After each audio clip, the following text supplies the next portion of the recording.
Today we explore two strikingly abandoned pools. One discovered in the woods of Scotland that stands near the trees before us, and the second forgotten at a timeless mansion. We arrive here with Discover with Bajerico, who also knew of the blue pool we were seeking and was willing to guide us through the woods to it. Like us, he is a seeker of lost places, and if you enjoy abandoned places in Scotland, do check out his channel in our video description. You won't be disappointed. This 20-foot across and perhaps 15-foot deep brick-lined pit before us is a true modern mystery. Unlike the popular Blue Pool of Oregon, it is not a natural formation. While cold, it is not freezing. The water is safe and drinkable, but a weirdly blue-teal color. The first man to find it and note it, Nigel Turnbull, did so at the age of 10. Having lost the location, he found it again in 1996 and devoted the rest of his life to solving the mystery. The water here is a striking color, and its level is always changing. Nigel died in 2012, never finding a record of history, solid evidence, or its true purpose. A shaft runs to the pool from the side and seems to become a large black void. The end has not been found by divers. Theories exist that it may be a mine shaft that is covered or a dye pit. But to this day, no one knows anything about this pool's builder or origin. It's a strange place that perhaps one day will fade into the surrounding woods to be lost again until another finds it and decides to unravel its mystery. Dead Pool, a tale of two abandoned pools. Our next location is well detailed and has a long history of conflict spanning the Atlantic Ocean. Its own origin is far less enigmatic, but it has an equally striking pool. This house that stands before us was first named Windy Height in Gaelic. Today it stands as a starkly ruinous shadow of itself. The story is tied directly to a branch of the Stuart family. The Stuarts were the Dukes of Albany and held these lands in 1362 under Murdoch Stuart, the grandson of King Robert II of Scotland of the Stuart royal dynasty.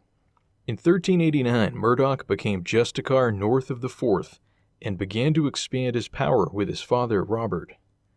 In 1402, Murdoch was captured in the Battle of Homildon Hill in England. The Scots had invaded, led by Archibald, Earl of Douglas, to avenge the Battle of Nisbet Moor.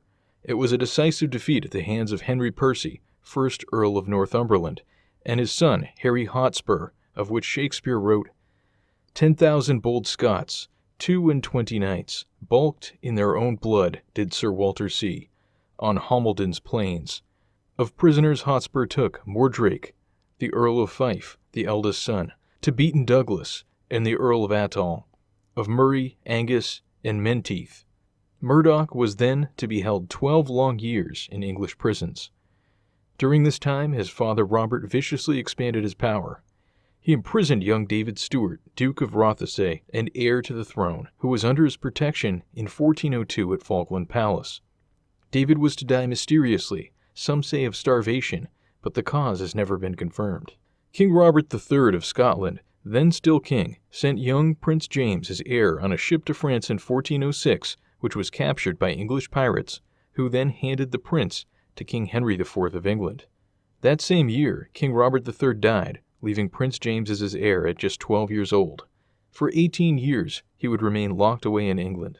Duke Robert then became acting king and dictator, and his son Murdoch was returned in 1416 in exchange for Henry Percy, Earl of Northumberland. From here on, the Duke and his son seized James's lands and ruled the nation. In 1420, Robert died, and Murdoch inherited the Dukedom of Albany, Earldoms of Fife, and Menteith, and he took the reins as governor of Scotland. Finally, in 1423, pressures built, and he agreed to negotiate James's release, and a ransom of 60,000 marks was agreed upon. James I returned to Scotland and resumed the throne. Initially, James I knighted 18 men, including one of Murdoch's family. Murdoch's brother, John Stuart, Earl of Buchan, and Archibald Douglas, 4th Earl of Douglas, were fighting the English in France. However, they both died at the Battle of Verneuil. Due to the loss of power, James moved to arrest Murdoch and his son, Lord Alexander.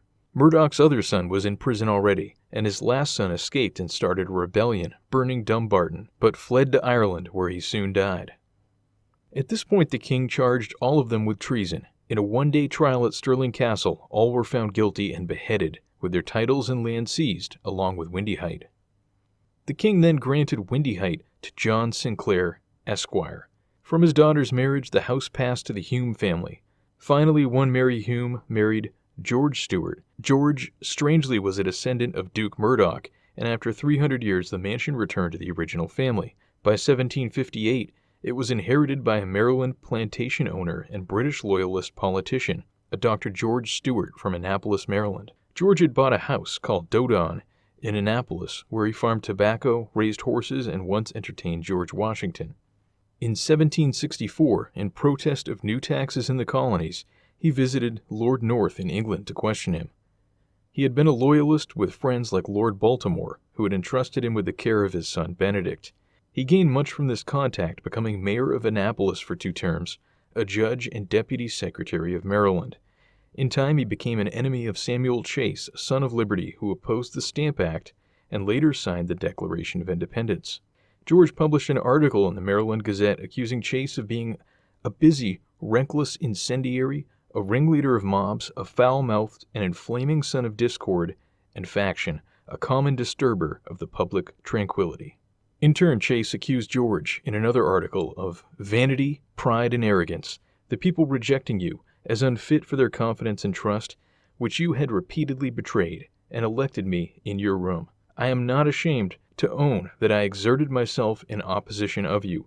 It was my opinion that a man without merit, integrity, or abilities was totally disqualified to be the representative of a free people. You had nothing to recommend you but proprietary influence, court favor, and the wealth and influence of the tools and favorites who infest this city. At the start of the U.S. Revolutionary War in 1775, at age 75, George was forced to leave and moved to Windyhite in Scotland. He left his Maryland estates to his wife, whom he never saw again. On his death in 1784, his son George inherited, but shortly died in 1788, leaving his infant daughter Sophia to inherit Windyhite. The estate finally left the family in 1914. Meanwhile, in Annapolis, life went on, and George's descendants in the U.S. were to include Charles Stuart, a physician who served during the Revolutionary War with George Washington at the Siege of Yorktown. James Stuart also served in the Revolutionary War of 1812. His own son, Major General George Stuart, fought on the Confederate side of the Civil War and was present for the surrender at Appomattox Courthouse. Future generations included other notable persons like Richard Stuart, a pioneer in the treatment of mental illness. The Dodon plantation branch of the family's graves are marked with an obelisk, and Dodon to this day remains their home. At Windyhite, Sophia married, and the house was renovated and extended in the 1800s. In the 1900s, a new family took over, and a captain lived in the house. Life went on, with cattle farming and the eventual separation of the farm estate from the house. Finally, in 2011, it all came to an end for Windyhite. A huge fire broke out, destroying 90% of the interiors. And here it stands today, in front of us, dark and empty. And this is where we will also explore our second lost pool of Scotland, possibly the most notable thing at this lonely place. To the right, at Windyhite, is a length of ornate stable buildings and farmhouses, likely built in the 1800s. Over the carved door, the family crest still sits.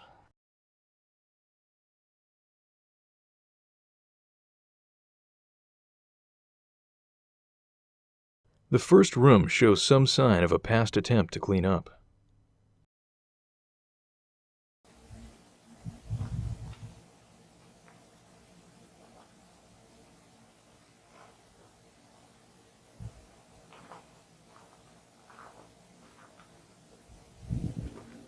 In just 8 years, grass has grown and stairs have fallen.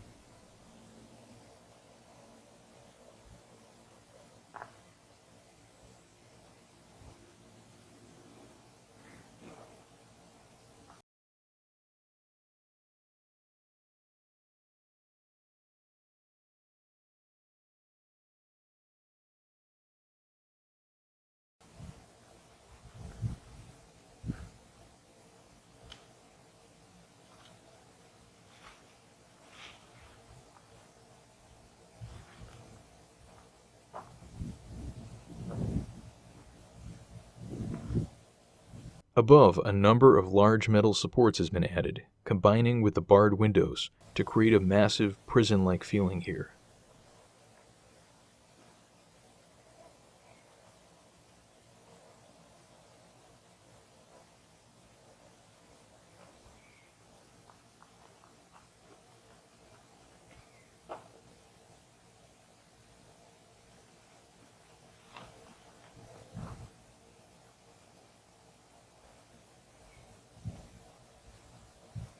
Some signs of collapse show why the supports were important, perhaps a sign of future reuse.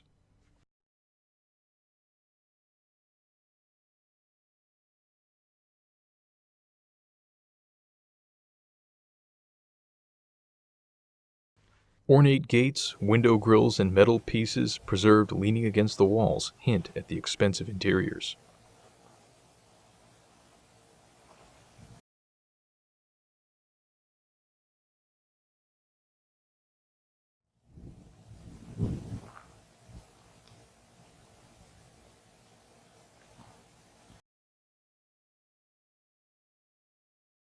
Above us, the second floor seems to still exist.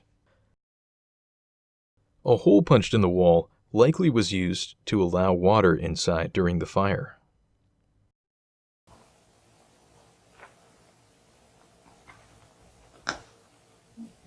The basement is flooded with burned wood and black water.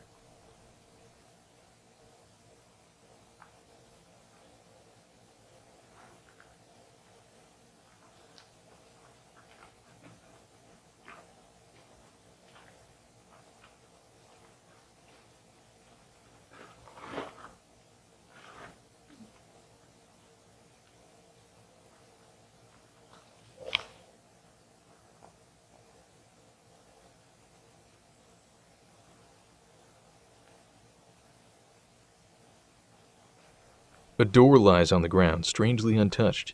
It seems like the interior has been stripped of stonework and plaster in many rooms.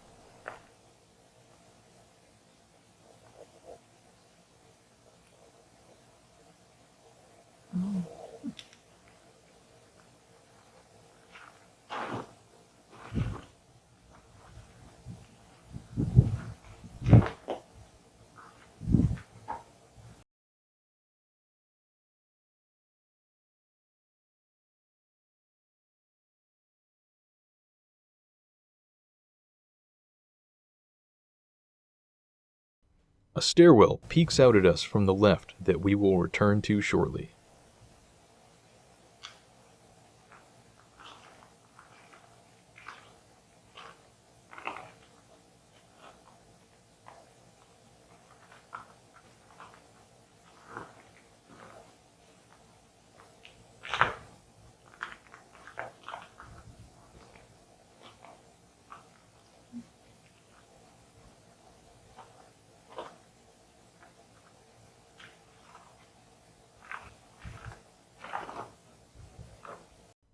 The blue tile floor here remains.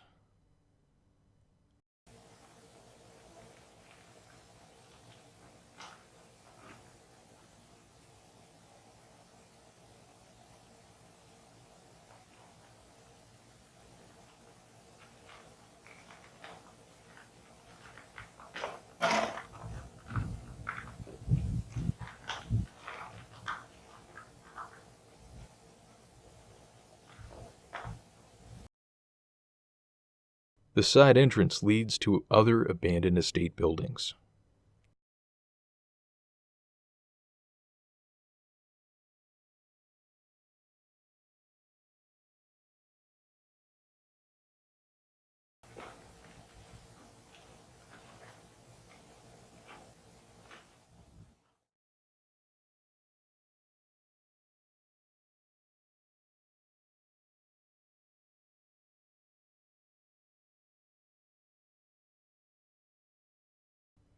The stone stairs look sturdy, so we head upwards.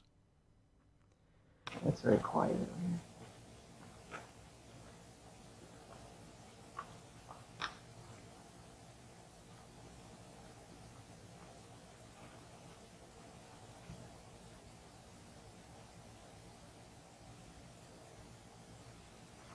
We won't be stepping onto that floor.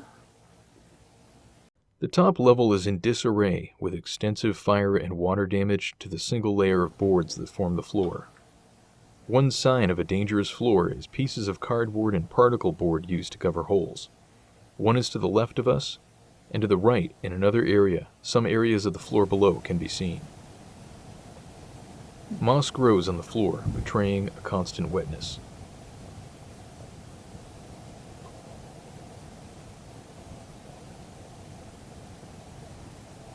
I really want to, but I don't know if it's a good idea. There's grass growing over there.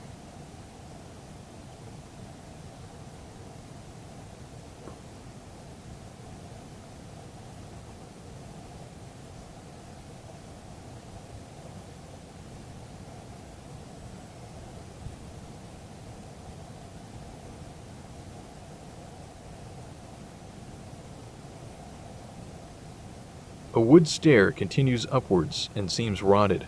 I know from previously seeing Pajerico attempt it that it's very weak and unstable.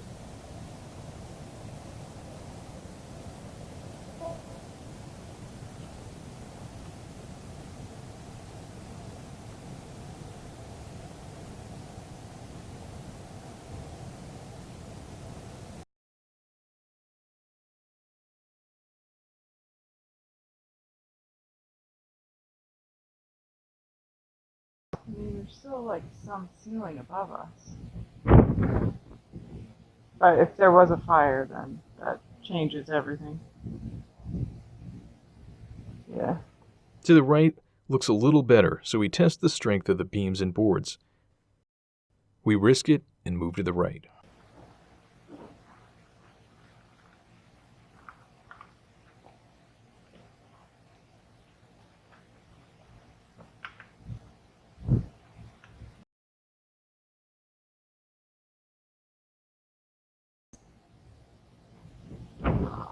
There's like an incredible fireplace here that I can only see the side of.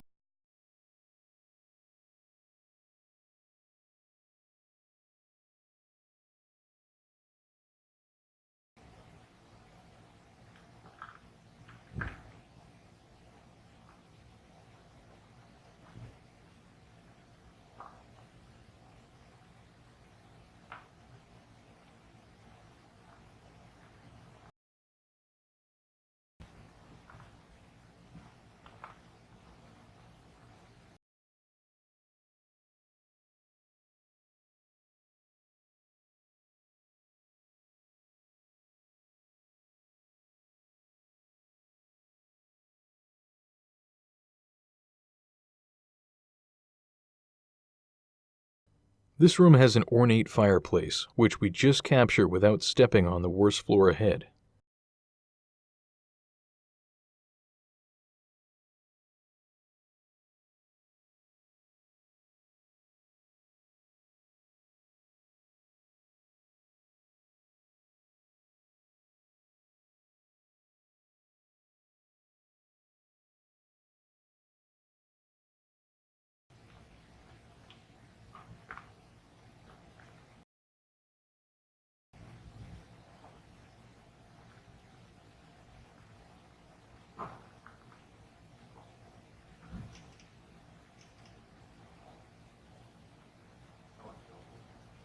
I went a little bit just so I could kind of get this. The rails on the stairs are intact and eye-catching.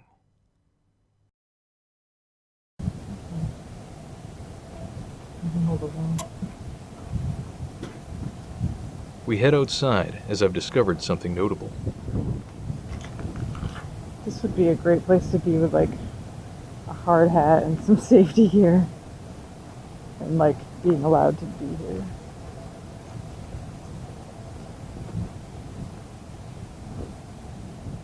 Oh.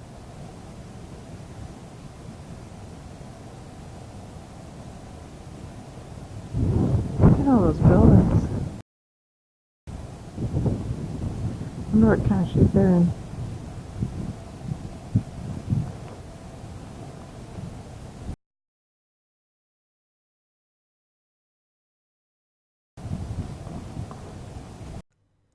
An ornate iron gate leads to a small courtyard. Hmm.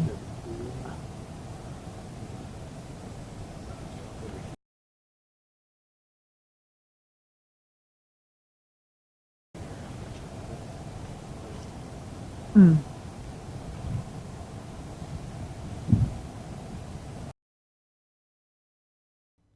Carved stone pillars and a bench with mossy stairs that lead into the fields behind beckon towards our end destination.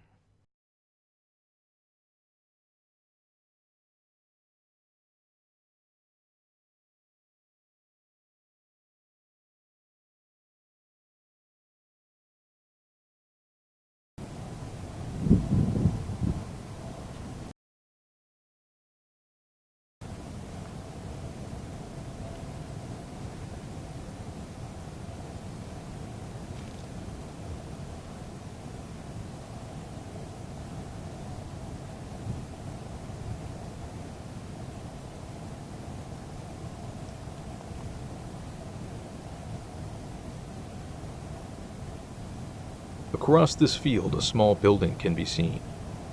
This bathhouse leads to the star of the mansion, its abandoned pool.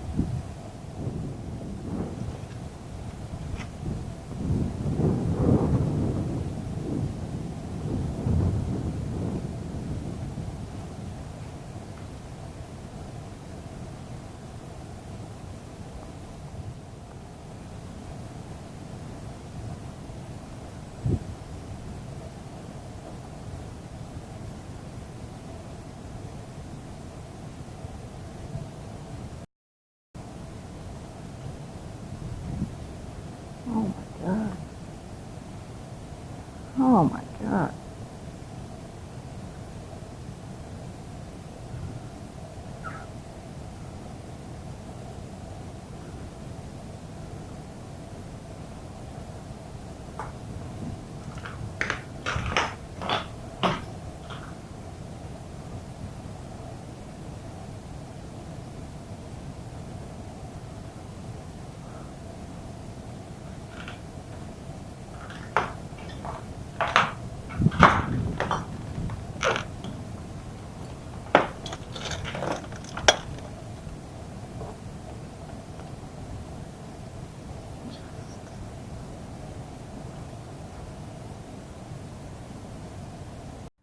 An enigmatic symbol sits in the middle of this wooden lattice.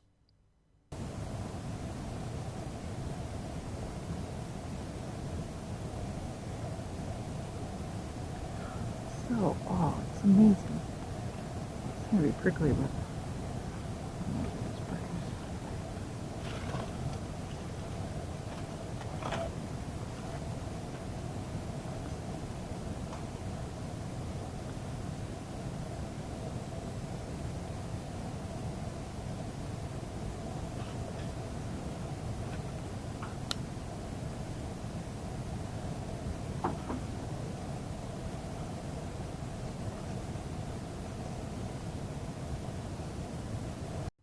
The indigo blue tile panels seem to portray scenes that are Persian, perhaps in style in the 1800s. Oh, it's too bad these are so covered in limestone or whatever it is.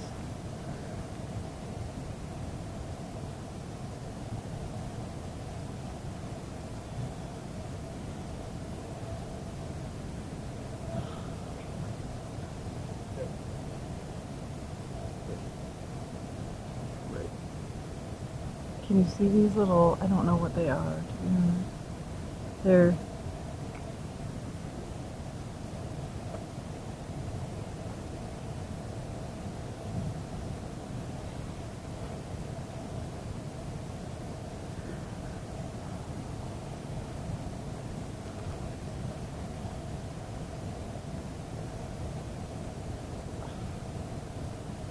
imagine this place. Imagine this place when it was like full of water and new.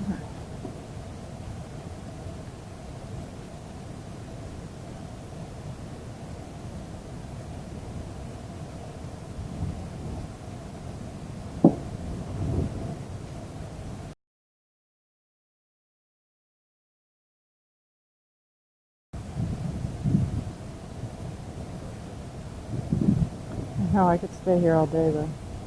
I could stay here all day. Like, what about those other buildings over there?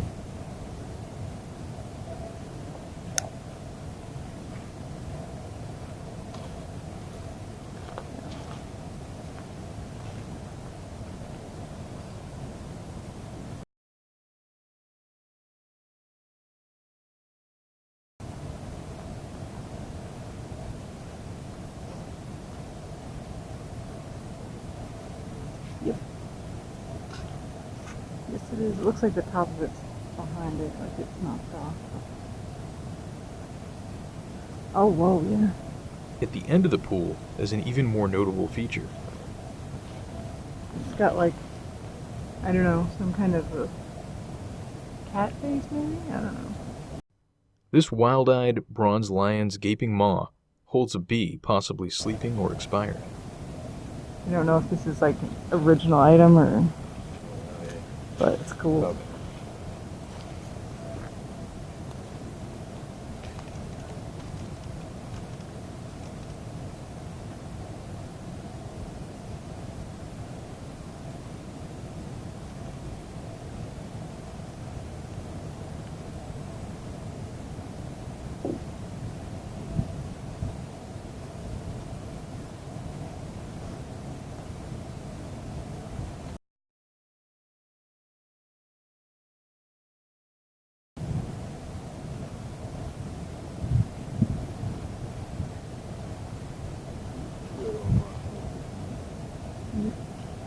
Call it a time.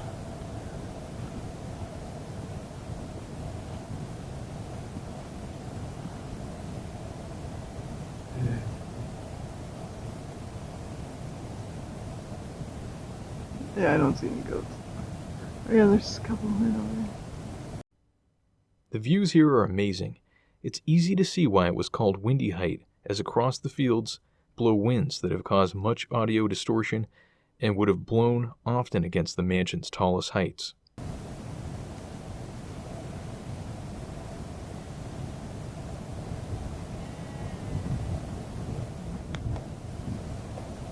Yeah, I just want to get a look at it. I just want to get a look at it. I don't even care if I get inside. Oh, some bunnies hopping in the market.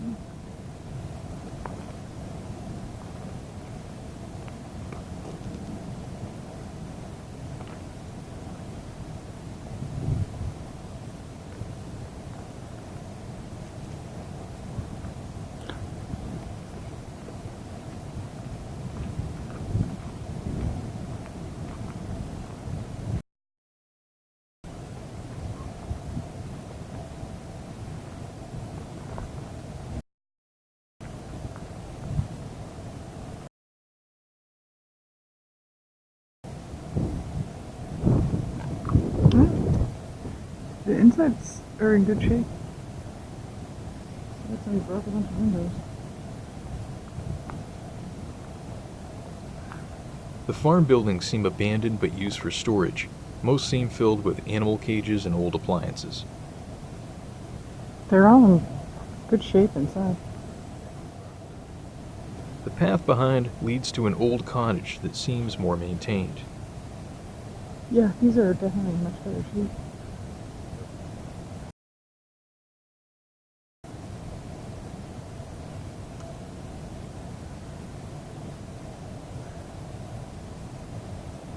Behind us, the full estate is visible, empty but not dead, waiting for its savior. Very cool place. Very cool place. We leave this place as we found it, forgotten in time.